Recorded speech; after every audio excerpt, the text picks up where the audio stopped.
The Senate has confirmed the appointment of Farouk Yahaya as Chief of Army Staff of the Armed Forces of the Federal Republic of Nigeria. Hi, welcome to What's Happening. These are the top 10 stories now. At number 10, the Economic Community of West African States Court of Justice in Abuja has restrained the federal government and its agents from arresting or prosecuting Nigerians using Twitter, which was suspended by the Nigerian government 2 weeks ago. Recall that the Attorney General of the Federation, Abubakar Malami, had threatened to arrest and prosecute those still using Twitter through the virtual private network. A suit was filed before the ECOWAS court by civil society organizations, the Socio-Economic Rights and Accountability Project, and 176 concerned Nigerians over the unlawful suspension of Twitter. However, on Tuesday, SERAP Deputy Director Kolawole Oluwadare said in a statement that in a landmark ruling, the ECOWAS court restrained the administration of President Muhammadu Buhari and its agents from unlawfully imposing sanctions or doing anything whatsoever to harass, intimidate, arrest or prosecute Twitter or any other social media service provider, media houses, radio, television broadcast stations, the plaintiffs and other Nigerians who are Twitter users, pending the hearing and determination of this suit. The court gave the order after hearing arguments from SERAP solicitor Femi Falano and lawyer to the government, Maimuna Shiru.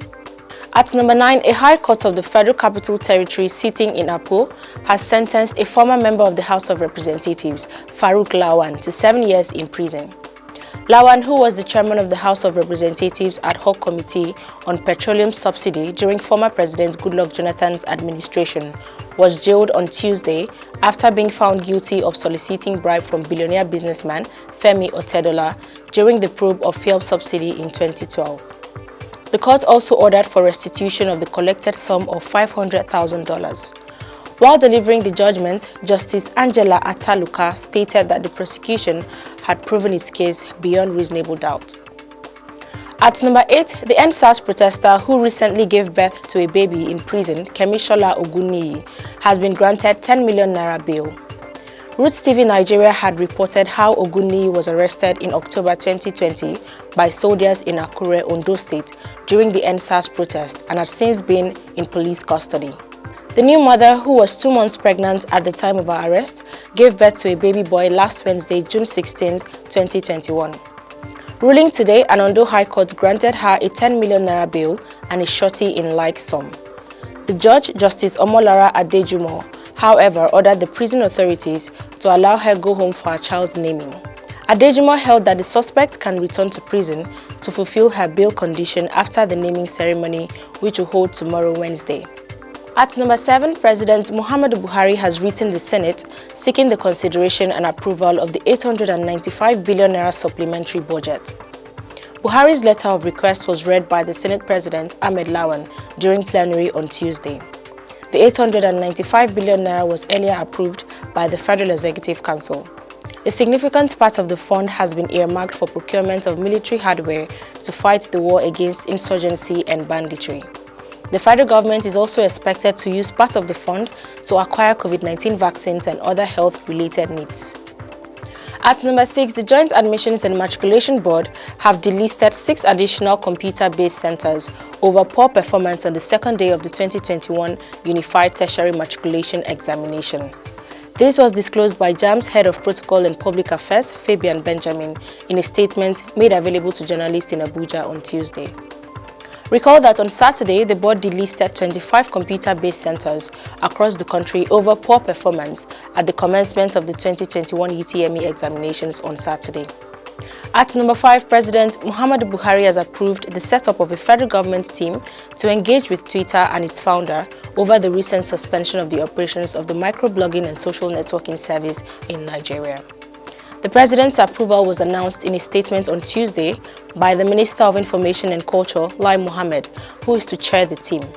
The team is made up of the Attorney General of the Federation and Minister of Justice, Abubakar Malami, Minister of Communications and Digital Economy, Issa Ali Pantami, Minister of Foreign Affairs, Geoffrey Oyema, Minister of Works and Housing, Babatunde Fashola, Minister of State for Labour and Employment, Festus Keyamo, as well as other relevant government agencies.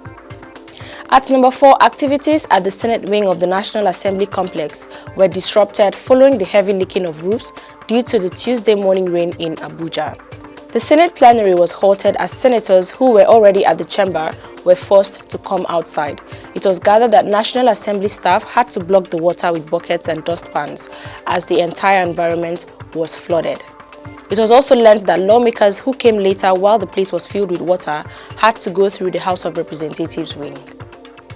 At number 3, operatives of the National Drug Law Enforcement Agency have arrested a medical doctor, Jane Chioma Ofoma, in Auchi, Edo State, for operating an online catering service called Omachi's Kitchen, through which she sells drugged cookies and biscuits.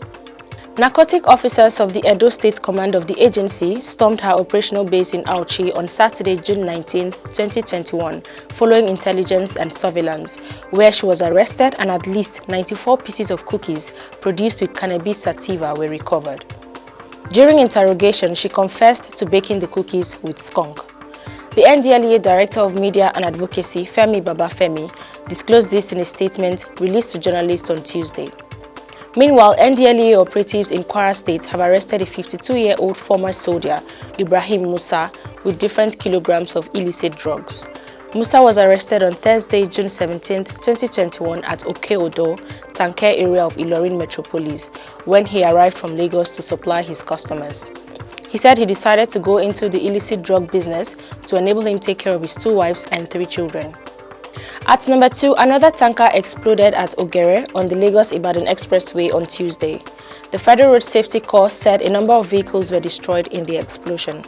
The FRSC Sector Commander in Ogun State, Ahmed Umar, who confirmed the incident, said it occurred at about 6:20 a.m.